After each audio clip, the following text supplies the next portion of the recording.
It's really funny when you think about it. We live in this era of just unprecedented modern independence. Yeah, totally. I mean, we have these supercomputers in our pockets, right? Right. They can literally algorithmically match us with a seemingly compatible human being in, like, a matter of milliseconds. Based on thousands of data points. Yeah. Exactly. Thousands of data points. And we've built these massive careers. We celebrate autonomy. We champion equality. Right. All the modern victories. But then, and this is the crazy part, the moment you sit down across from someone at a candlelit table for a first date, it's like a ghost just walks right into the room. The ghost of traditional gender roles. Yes. Suddenly, all of this modern progress is just completely bogged down by this phantom. We are sitting there, these perfectly independent adults, and we're secretly agonizing over who should reach for the check. Or whether someone should have opened the door for you. Right. It's wild. So for you listening, I mean, have you ever felt that pressure where you want to be totally independent, but secretly you're just like, can someone please just open this door or pay for this meal? It is, it's really the ultimate modern paradox. It really is. And our mission today is to dive deep into that chaotic intersection of modern dating, emotional vulnerability, and, well, relationship power struggles. Because we've got some fascinating source material today that breaks down how this lack of shared rules is leaving everybody totally confused. Yeah, we have effectively dismantled all those old societal structures, Sure. right? The ones that dictated exactly how men and women were supposed to interact. But we haven't written a new script? Exactly. We haven't figured out how to rewrite the script for our own deeply ingrained romantic instincts. It's a mess. So I want to promise you, the listener, a really fun, maybe slightly edgy, but highly insightful conversation today. We're going to cover everything from hilarious first date disasters to some really heavy societal debates. All to figure out what makes modern romance actually tick. Or explode, you know. Usually explode, yeah. So let's actually look at how this plays out in real time, right from the very first second of a date. Because the source material highlights this massive, almost comical difference in how men and women approach that initial visual scan. Oh, the scan is entirely different. Right. When a guy walks into a bar and sees his date, the cognitive process is usually this remarkably simple present tense binary. It really is just one question. Yeah, he's just thinking, does she look nice? That's it. That's the whole calculation for the guy. But for women, It is a rigorous, highly detail-oriented forensic audit. forensic audit. I love that phrasing. Well, it's true. I mean, it's not just a passing glance for women.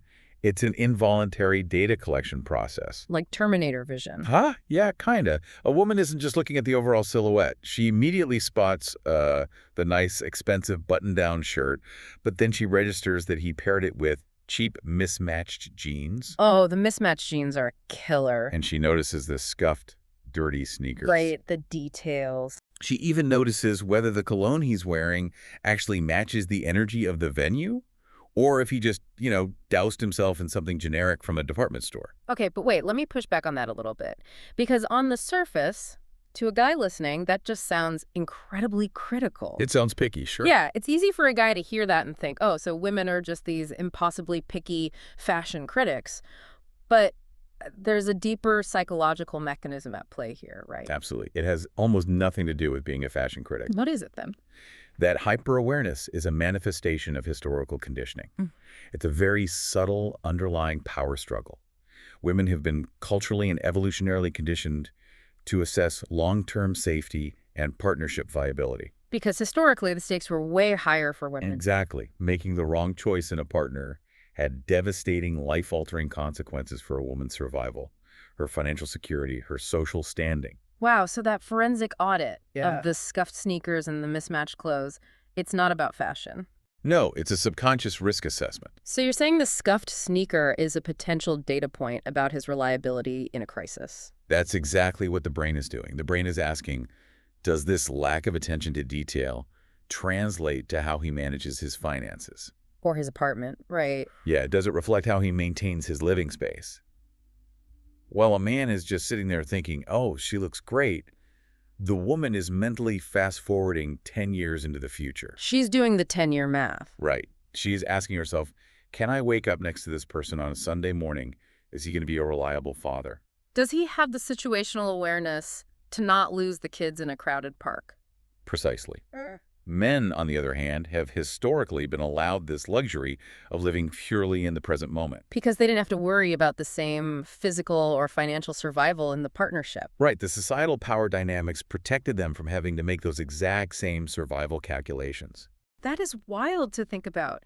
We are literally operating on two completely different timelines before we've even ordered a drink. And this brings up a massive dividing line when it comes to the actual conversation on the date, which the sources highlight as a huge factor. Curiosity. Oh, man.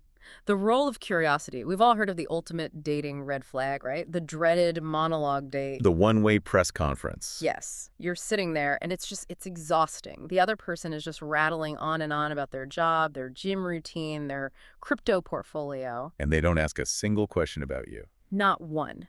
So, okay, let's unpack this. Is this lack of curiosity a defense mechanism? Like, are they just nervous? Or is it just sheer self-absorption? Well, nerves can definitely play a part early on, but an absolute lack of curiosity is usually a glaring indicator of an absence of emotional bandwidth. Really? So it's a structural issue. Yeah, this is where self-reflection, or the lack of it, manages the power dynamic of the entire relationship. When someone doesn't ask you about your life, they are instantly dominating the emotional space. It's highly unattractive. Deeply unattractive because it immediately foreshadows the future. If they aren't genuinely curious about your inner world on date 1, they are certainly not going to be curious about your emotional needs in year 5. Right. It's the instant destruction of the romantic illusion. And speaking of destroying the illusion, there is this hilarious yet kind of tragic anecdote from the sources that perfectly illustrates this lack of awareness. The parking phone call. Yes. So a guy is meeting a woman for a first date, right? And before he even enters the venue, he calls her on her phone. To ask where he should park his car. Which is just, I mean, wow. It forces her entirely out of the role of a romantic prospect. And straight into the role of a logistics manager. She instantly feels like his mother. She's sitting there with her drink thinking, do I have to figure out parking for you? Are you not a fully functioning adult who can read a street sign or, like, use a GPS? The attraction just flatlines right there. She immediately foresees a relationship where she has to manage his entire life. And it's not just behavioral things that shatter the illusion. The sources mention physical deceptions, too, especially on dating apps. Oh, height lies. Yeah, this edgy joke from the text. A guy will claim to be, say, 1.84 meters tall online. But then they actually meet. Right, they meet, she goes in for a welcoming hug, and her nose hits him squarely in the chest. The physical reality completely shatters the digital avatar. And it's an instant trust deficit. And all of this hyper-awareness of details, the parking questions, the height discrepancies, the lack of curiosity leads us perfectly into the biggest, messiest battleground of modern dating. The clash between independence and the desire to be taken care of. Exactly. It's this massive clash. You have these successful people who want to be independent, but secretly harbor this desire for a partner to just handle things. This is where we run straight into the ghost of the gentleman. Let's talk about the gentleman, because the sources describe a really profound structural societal shift over the last few decades. Yeah, the feminist victory, which is amazing, successfully integrated women into the workforce. Allowed them to build incredible careers, secure vital financial independence. But this progress didn't automatically erase the old domestic expectations.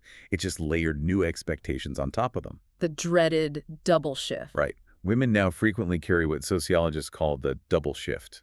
Meaning, you crush a corporate presentation at 3 p.m., but you're still expected to be the primary caretaker of the household by 6 p.m. And it's not just the physical chores like doing laundry, it's the emotional labor. Oh, the mental load. Exactly. Women are overwhelmingly still the ones remembering the birthdays of the extended family, buying the thoughtful anniversary gifts, organizing the play dates. The sources called it the just, like the gravy or the substance holding the household together. That emotional flavor, yeah. So what you're saying is we downloaded this massive software update for gender equality. Sure. But we're still running it on hardware built in the 1950s. That is a brilliant way to phrase it. And what makes this current era so chaotic is that the clear-cut rules of that 1950s hardware are entirely gone. The pre-WWII era of manners is dead. Completely. If you look back at the classic gentleman, there were incredibly specific rules for flirting and courtship. Like using hand fans. Yeah.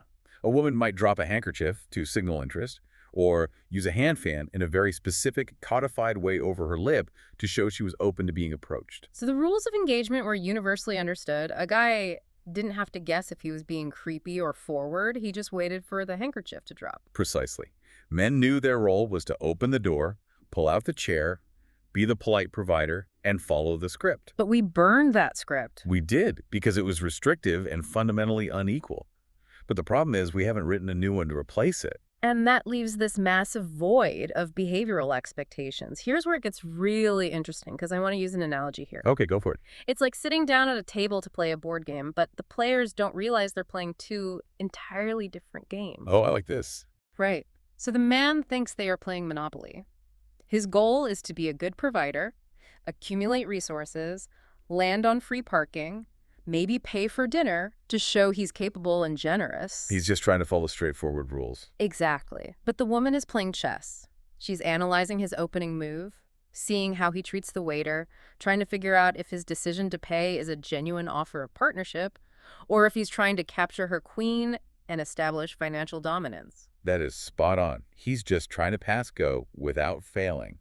And she's thinking 3 moves ahead about whether she'll have to manage his emotional investments for the next 40 years. Have we basically discarded the old rules of courtship without bothering to write new ones? We absolutely have. And that cognitive dissonance is exactly what drives the modern power struggle.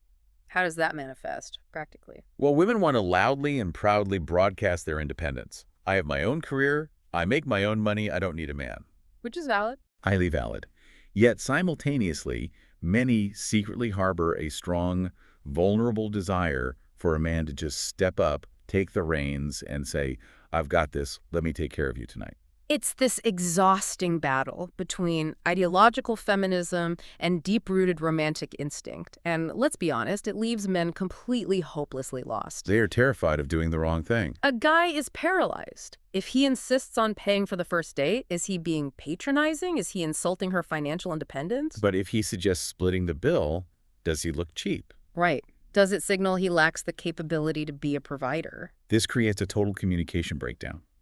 Because the overt rules are gone, women often expect men to just read between the lines. Oh, the dreaded reading between the lines. They want the man to want to pay without having to ask him to pay while maintaining the stance that they don't need him to pay. That is a mental maze. And when men fail to navigate this invisible maze, it often leads to passive aggressiveness from the woman, which is highly unattractive.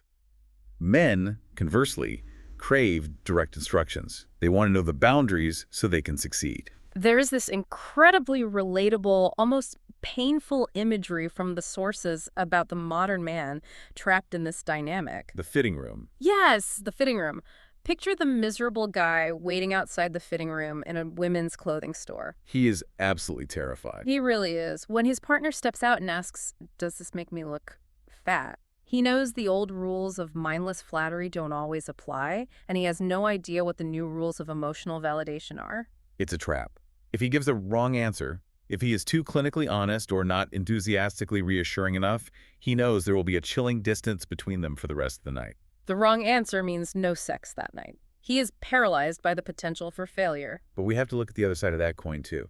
The sources provide a really interesting counter-perspective. Okay, what is it? It's not always misery outside the fitting room. Some men actually find it incredibly sexy and empowering to help a woman shop. Wait, really?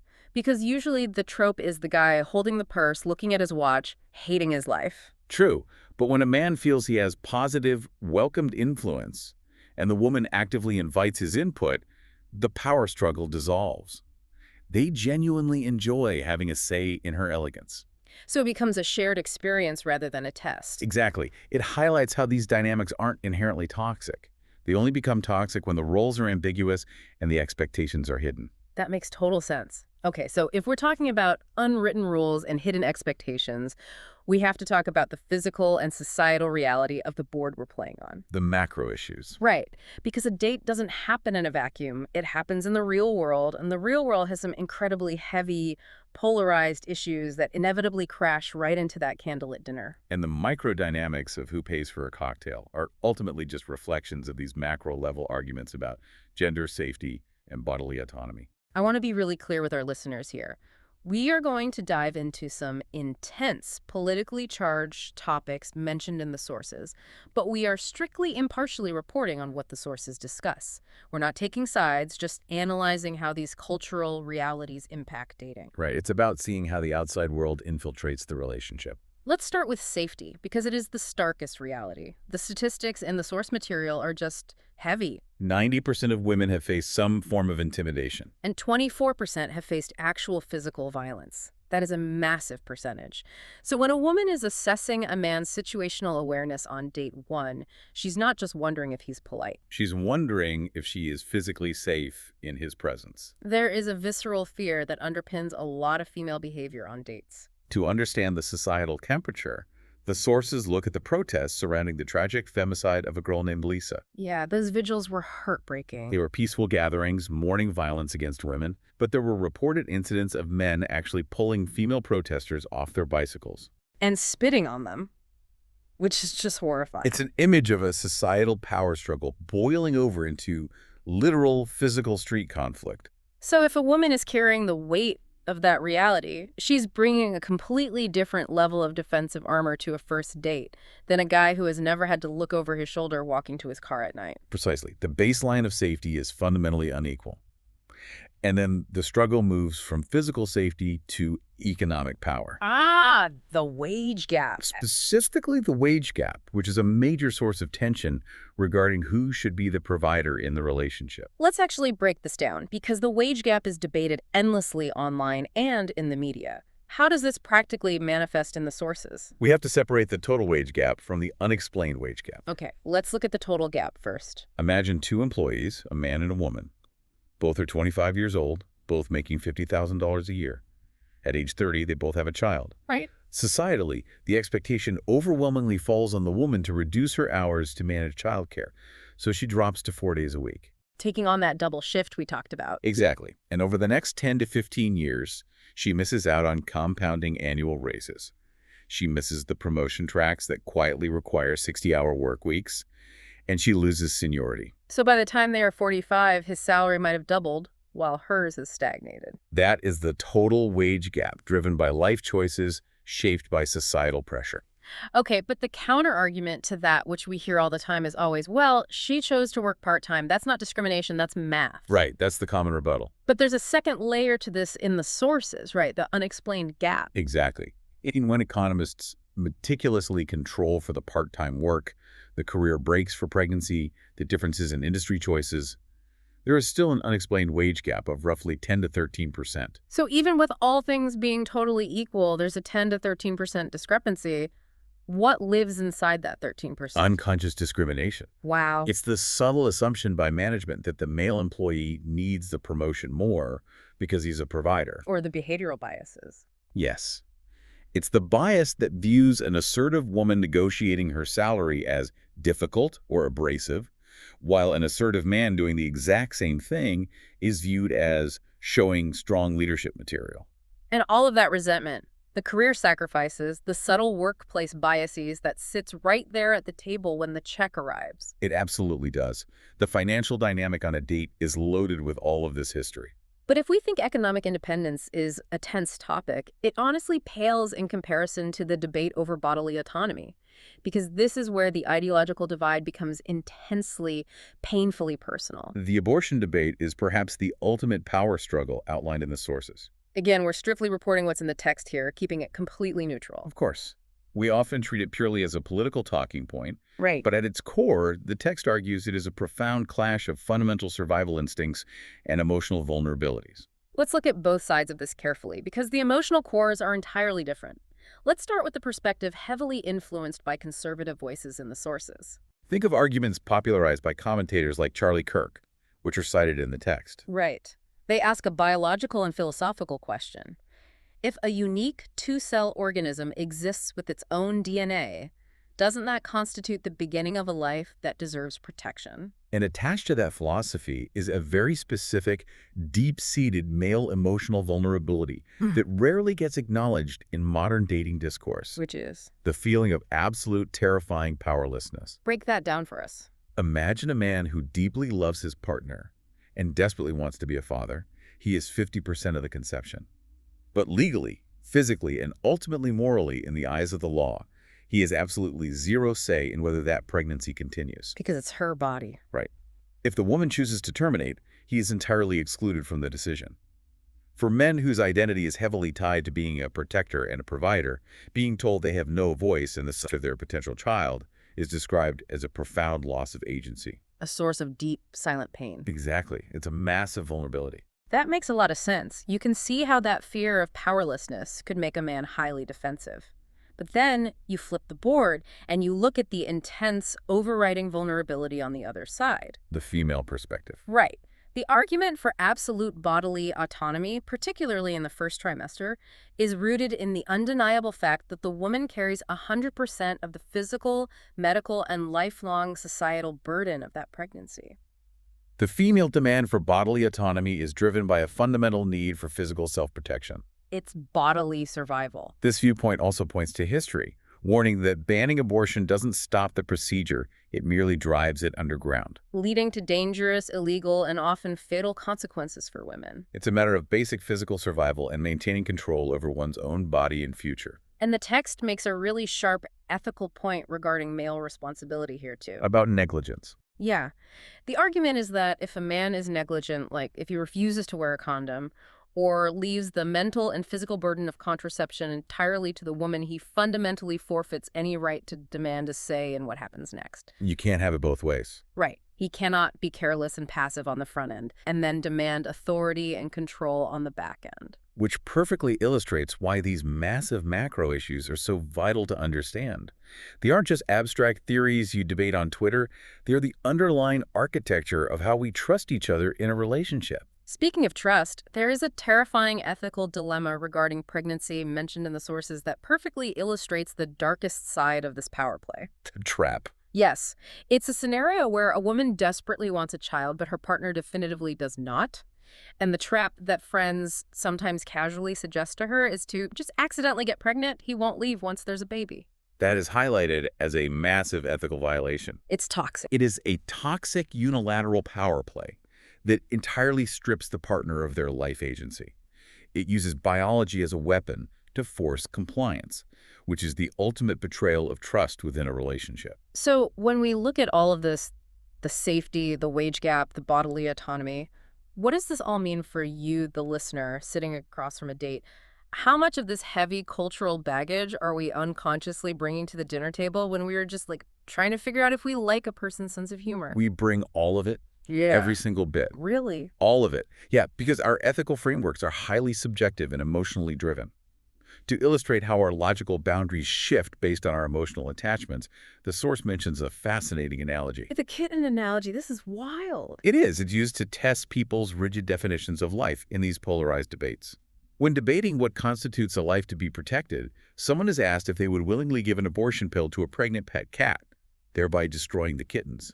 And suddenly, the person who was entirely clinical and detached about terminating a human fetus in a philosophical debate becomes completely horrified at the idea of terminating a litter of kittens. Right. It proves that we don't operate on pure logic. We're highly emotional creatures. We aren't just bringing our political manifestos to a date. We are bringing our deepest fears about safety, autonomy, emotional survival, and our capacity for empathy. Which perfectly explains why a seemingly flawless romantic date with incredible physical chemistry can suddenly hit a massive brick wall. The chemistry isn't enough to overcome the ideological divide. Exactly. And this brings us to the realities of aging, deal breakers, and these widening political divides. Because dating across the political aisle is becoming virtually impossible. It is rapidly becoming a hard boundary for people. And as people age, specifically looking at the transition from dating in your 20s to dating in your 40s and 50s, the criteria for what makes a successful match shift dramatically. In your 20s, it's a completely different game. It's all about the visual and the immediate thrill. The sixth. Yeah. Does he have a six-pack? Is she stunning? Is there insane physical chemistry? But as you move into your 40s and 50s, the visual starts to take a back seat. Shared values, intellectual alignment, and emotional peace become paramount. Why is that shift so drastic? This is where self-reflection plays a crucial role in aging. When you are young, the sheer thrill of physical chemistry provides a sort of temporary blindness, It allows you to tolerate or even completely ignore massively mismatched values. You just overlook the red flags because they're hot. Exactly. But as you age, you realize the immense, exhausting emotional toll of having to essentially raise or re-educate a partner whose fundamental worldview opposes yours. It's like, I look at it this way. We spend our 20s looking for a co-star in an action movie. An action movie. Yeah. You want someone exciting, maybe a little dangerous, someone who looks great in the explosion scenes with you. Huh. But by our 40s, we realize we aren't shooting a movie, we're running a company. We are looking for a co-founder for a startup. That is a great analogy. Right. You need someone who manages the budget, who has the same vision for the future, and who, frankly, just won't leave their dirty dishes in the sink for you to clean up. You want peace and alignment, not drama. And that shift toward prioritizing stability and emotional maturity also explains a trend regarding age gaps mentioned in the text. The rise of the cougar dynamic. Yes, men are finding older women increasingly attractive. Which makes total sense when you think about the desire for peace. Older women are generally much more secure. They know exactly who they are. They know what they want. And they lack the exhausting drama, game playing, and insecurity that often accompanies dating someone in their early 20s. It's a craving for stability on both sides. And this craving for stability, specifically on one's own terms, is driving a massive demographic shift in how relationships are structured. The LAT revolution. LAT, living apart together.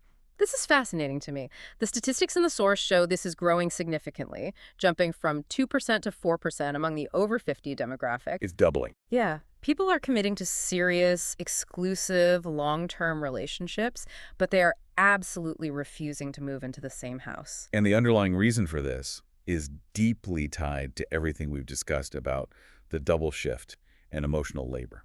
Break that down. Why are they refusing to move in together? Well, women in particular who have spent decades in a maternal or caretaking role, spending 20 years cleaning up dirty socks, dealing with teenagers leaving empty milk cartons in the fridge, managing a husband's doctor appointments. They reach a breaking point. They reach a point where they simply refuse to do it anymore. They refuse to take on a grown man as another dependent in their pristine, quiet home. The exhaustion of picking up after everyone else just completely overrides the desire to cohabitate. It makes me wonder, though, is the rise of LA relationships a sign of highly evolved independence where we know exactly what we need to be happy, or have we just completely lost the ability to compromise? You mean have we become too selfish? Yeah, have we become too selfish to live with another human being? I wouldn't call it selfish. The sources frame it as a necessary boundary for self-preservation. After a certain age, the tolerance for compromising your hard-won peace of mind drops to absolute zero. It's not selfishness, it's wisdom. It's less about losing the ability to compromise and more about refusing to make bad emotional investments. And how quickly that peace of mind can be shattered by mismatched values is hilarious. There's this one story from the text about a festival day that is just textbook. Oh, the festival day? It's so good. So a woman meets a guy at a music festival. They have incredible chemistry. They spend the whole day holding hands. The kissing is fantastic. The vibe is perfect. High physical chemistry. Off the charts. So a week later, he drives 2 hours to come see her in her city for a proper date. And the illusion shatters before they even sit down. Instantly. He arrives, and the very first thing he does is start whining about the parking situation. Which forces her to problem solve for him. Right, immediately acting like a dependent. But it gets worse. They sit down for a drink, and he starts confidently revealing these extreme right-wing views about the country needing to leave Europe. And the vibe is just entirely irreparably ruined. Done. All that physical chemistry from the festival couldn't save him. But it's crucial to note this ideological deal-breaker happens on both sides of the aisle. The text highlights a counter-anecdote, too. The stewardess. Yes. A man describes a very similar experience dating a gorgeous stewardess who worked on private jets. Beautiful, elegant, seemingly the perfect catch. A dream date for a lot of guys. But as soon as they started talking deeply over dinner, she revealed herself to be a radical, left-wing conspiracy theorist. A whoppy, as the text puts it. And just like that, the attraction is gone. Despite her being incredibly physically attractive, his interest was completely dead. The ideological gap was just too wide to cross. The physical attraction simply cannot survive the ideological clash. It's so exhausting navigating these minefields that there is an edgy joke in the sources about a bucket list desire that perfectly captures the modern fatigue. The gigolo joke. Yeah, one person jokes that their ultimate fantasy isn't finding a soulmate anymore, it's just hiring a high-class gigolo. Someone whose literal job is to show up, treat them like an absolute queen, make them feel amazing. And then leave, taking all the emotional baggage and dirty laundry with them. It's a joke, obviously, but it's born from the sheer profound fatigue of managing the power dynamics, the unwritten rules, and the emotional labor of a traditional relationship. So if cohabitation is losing its appeal, if we are so easily divided by politics and parking complaints, and if the old rules are dead, when do we actually find each other attractive? That is the million-dollar question. Right. When does this chaotic system actually work? This brings us to the psychological core of vulnerability and attraction, leaning heavily on the work of psychotherapist Esther Perel, which the sources reference. Okay, what does Perel say? According to Perel, women find their partners most intensely attractive when the man is in his element. In his element. Give me an example of that, like playing a sport. Yes, a man riding a horse, a man driving a car competently and smoothly, Okay. or a man fully, passionately engaged in building something or performing a hobby he masters. Okay, wait, let's unpack this. Why does a guy driving a car or building a bookshelf suddenly become peak romance? How does that bridge the massive gaps we've been talking about? Because it completely momentarily upends the toxic power struggle. How so?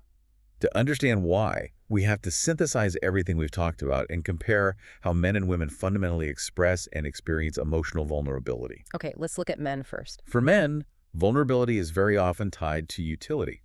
A man feels most secure, most masculine, and most attracted to his partner when he feels needed. Like when he's providing or fixing a problem. Right, when he is actively providing for her, fixing a problem for her, or protecting her. If he feels useless or unneeded, he often becomes highly insecure. He needs a job to do in the relationship. Exactly. But for women, vulnerability is intimately tied to the exact opposite. The exhaustion. Yes, the exhaustion of caretaking, the relentless double shift. So when a woman sits back and watches a man in his element, she is watching a man who is entirely, completely self-sustaining. Oh, wow. I see where you're going with this. In that specific moment, Yeah. he requires absolutely zero emotional or physical labor from her. He doesn't need to be managed. He doesn't need to be told where to park. He doesn't need his socks picked up. He is competent and absorbed. And for a brief, shining moment, the woman can just admire him as a capable, independent adult without having to mother him. It breaks the exhausting cycle of caretaking entirely. So for guys listening, being attractive isn't about flexing in the mirror or buying the most expensive dinner or wearing the perfect cologne. No, it's much deeper than that. It's about showing you are a fully functioning, self-reliant adult who doesn't need a life coach or a surrogate mother. Yeah. That is a massive revelation. It shifts the entire paradigm of attraction away from physical aesthetics and wealth and toward emotional and functional self-sufficiency. And there is an absolute perfect, hilarious contrast to this in his element attractiveness in the sources. Oh, the man flu. Yes, it is the ultimate, undeniable buzzkill for women, the man flu. It really is. It's this universal joke that a man complaining about a common head cold acts like he is suffering worse than a woman giving birth without anesthesia. And based on what we just discussed, it makes total sense why it is so viscerally repellent to women. Right, because it instantly, aggressively forces the woman right back into the maternal caretaking role she is desperately trying to escape. He goes from being a competent, self-sustaining partner to a helpless, whining dependent. And it instantly kills all the attraction. Precisely. The man flea is the exact antithesis of being in his element. It demands immediate emotional and physical labor, It reignites the very power struggle that drains the relationship. replacing the equal partner with a patient who needs to be coddled. This has been an incredible journey today. To wrap this up, navigating modern relationships clearly requires an immense, almost exhausting amount of self-reflection. It's a lot of work. We are all caught out here in the wild, trapped somewhere between the ghost of the courteous Victorian gentleman and the very real, hard-won realities of modern independence. We want equality, but we secretly crave the ease of old-school romance. We want to be fiercely independent, but we want to be cared for when we're tired. And we are trying to balance all of these massive tectonic societal shifts debates over bodily autonomy, wage gaps, and physical safety. While simultaneously just trying to figure out who is going to pay the bill for the appetizers. And who is going to finally pick up those dirty socks off the bedroom floor? It is a profoundly chaotic transitional period. But I feel like there's a takeaway here. There is. If we connect all these dots, I think there is a hidden optimism here that we shouldn't overlook. A final thought based on the material that wasn't explicitly stated. What is it? If the old, rigid rules of courtship, the dropped handkerchiefs, the strict, suffocating gender roles, if they were really just a script that allowed us to hide our true, vulnerable selves behind polite etiquette, Yeah. then maybe this current era of chaotic, ruleless dating isn't a disaster at all. How so? Because it feels like a disaster when you're out there on the apps. Because maybe it's actually a breakthrough. Maybe this is the very first time in human history where we are being forced to sit across the table and actually see each other as complex, messy human beings. Rather than just actors playing the assigned roles of provider and caretaker. Exactly.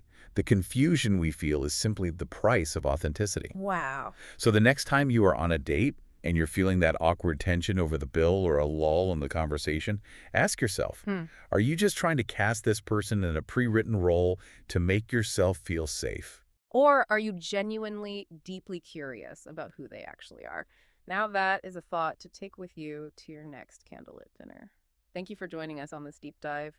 Keep exploring, keep reflecting, and most importantly, keep asking questions. See you next time.